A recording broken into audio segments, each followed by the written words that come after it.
হাতের কাছে বেশি সময় না থাকলে খুব সহজেই আপনারা চটজলদি ডিমের এই রেসিপিটি তৈরি করে নিতে পারেন।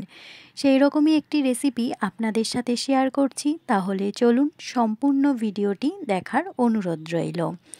আজকে আমি দেশি ডিমের একটি রেসিপি শেয়ার করছি। আমি 5টা ডিম দিয়ে রেসিপিটি শেয়ার করছি। বাড়ির সদস্য অনুযায়ী এখানে আপনারা ডিমের পরিমাণ বাড়িয়ে বা কমিয়ে নিতে পারেন। ডিমটাকে আগে ভালো করে সেদ্ধ করে নেব। হাতে যদি খুব কম সময় থাকে এবং রান্না করতে ভালো লাগছে না, তখন কিন্তু চটজলদি আপনারা ডিমের এই রেসিপিটি তৈরি করে নিতে পারেন। একদম সহজ পদ্ধতিতেই এই রেসিপিটি তৈরি হয়ে যাবে। এই পর্যায়ে দেখতে পাচ্ছেন ডিম আমার সেদ্ধ হয়ে খোসাটাও ছাড়িয়ে নিয়েছি, আর ডিমটা আমি ভিডিওর মাধ্যমে দেখিয়ে দিচ্ছি মাঝখানে কিভাবে ছুরির সাহায্যে কেটে নিয়েছি। তাহলে কি হবে, খুব সহজে মশলাটা ডিমের মধ্যে ঢুকে যাবে। যে পাত্রে রান্না করব সেই পাত্রেই এক এক করে উপকরণগুলো দিয়ে দিচ্ছি। প্রথমেই কুচি করে রাখা আলুগুলোকে দিয়ে দেব। আলুগুলোকে খুব বেশি মোটা করে কাটিনি, ভিডিওর মাধ্যমে দেখতেই পাচ্ছেন। তারপর অ্যাড করলাম গ্রেট করে রাখা রসুন। চাইলে কিন্তু আপনারা এখানে রসুনটাকে ছুরি বা বটির সাহায্যে কুচি করেও নিতে পারেন, সেক্ষেত্রে কোনো রকম সমস্যা হবে না। তারপর অ্যাড করলাম টমেটো। টমেটো আমি এখানে একটা টমেটো দিয়েছি বড় মাপের।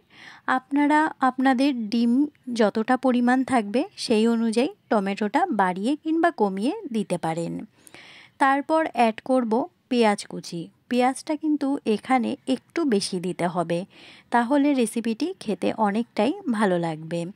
এরপর অ্যাড করে নেব কাঁচা লঙ্কা। ঝালের পরিমাণ সম্পূর্ণ অপশনাল, আপনারা যে পরিমাণ ঝাল খাবেন সে পরিমাণই লঙ্কা অ্যাড করবেন। এরপর বেসিক কিছু গুঁড়ো মশলা আমি ব্যবহার করব। নিত্যদিন হাতের কাছে আমাদের যেসব গুঁড়ো মশলা থাকে সেখানেরই কিছু গুঁড়ো মশলা আমি অ্যাড করব। হলুদ গুঁড়ো, জিরের গুঁড়ো, লঙ্কার গুঁড়ো আর হচ্ছে ধনের গুঁড়ো। ব্যাস, এই বেসিক যে গুঁড়ো মশলাগুলো আমাদের নিত্যদিন রান্নায় ব্যবহার করা হয় সেই গুঁড়ো মশলাগুলোই কিন্তু এখানে ব্যবহার করতে হবে। মশলাগুলোর পরিমাণ দেখতেই পাচ্ছেন, সেটি সম্পূর্ণ নির্ভর করবে আপনাদের ডিম কতটা সংখ্যায় রয়েছে তার ওপরে।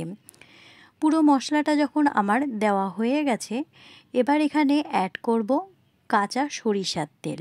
সরিষার তেল অ্যাড করে মশলাটাকে এই আলু, পেঁয়াজ, টমেটোর সাথে খুব ভালো করে মাখিয়ে নিতে হবে। চাইলে এখানে আপনারা হাতের সাহায্যেও মশলাটা মাখিয়ে নিতে পারেন। আমি এখানে চামচ ব্যবহার করেছি, আমি আর হাতের সাহায্যে মাখিনি, যেহেতু লঙ্কা ব্যবহার করেছি সেই কারণে। খুব ভালো করে মশলাটা সমেত আলুটাকে ভালো করে কিন্তু মিক্সড করে নিতে হবে। এভাবে একবার ডিমের রেসিপি আপনারা তৈরি করে দেখবেন, খুব কম সময়ে কিন্তু রেসিপিটি তৈরি হয়ে যায় আর খেতে কিন্তু অসাধারণ স্বাদ হয়। অ্যাড করলাম পরিমাণ মতো লবণ। লবণটা দিয়ে আরও কিছুক্ষণ বেশ ভালো করে মিক্সড করে নিতে হবে। এখনও অবধি আমি কিন্তু গ্যাস জ্বালাইনি, আগে মশলাটা সমেত আলুটাকে আমি মিক্সড করে নিচ্ছি, তারপরে আমি গ্যাসটা জ্বালাবো। দেখতেই পাচ্ছেন বেশ ভালো করে আমার মাখানো হয়ে গেছে। এবার পরিমাণ মতো জল দিয়ে দেব। আলুটা সেদ্ধ হতে যে পরিমাণ জল লাগবে তার থেকে একটু বেশি জল আমি অ্যাড করব। মশলাটা সমেত আলুটা যেন খুব ভালো সেদ্ধ হয়ে যায়। এই পর্যায়ে দেখতে পাচ্ছেন আমি কিন্তু ডিম এখনও দিইনি, ডিমটা পরে অ্যাড করব কোন সময় সেটা আপনাদের বলে দেব। পরিমাণ মতো জল দেওয়া হয়ে গেলে গ্যাসটা জ্বালিয়ে দিতে হবে। এই পর্যায়ে দেখতে পাচ্ছেন ঝোলটা কিন্তু বেশ ভালো করে ফুটে উঠেছে।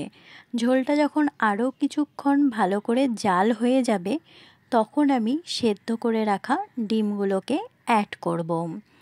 এই রান্নাটা আমি আগেও বলেছি, এখনও বলছি, কখনো কখনো আমাদের রান্না করতে ইচ্ছে করে না, সেই সময় কিন্তু খুব কম সময়ে আপনারা এই রেসিপিটি তৈরি করতে পারবেন।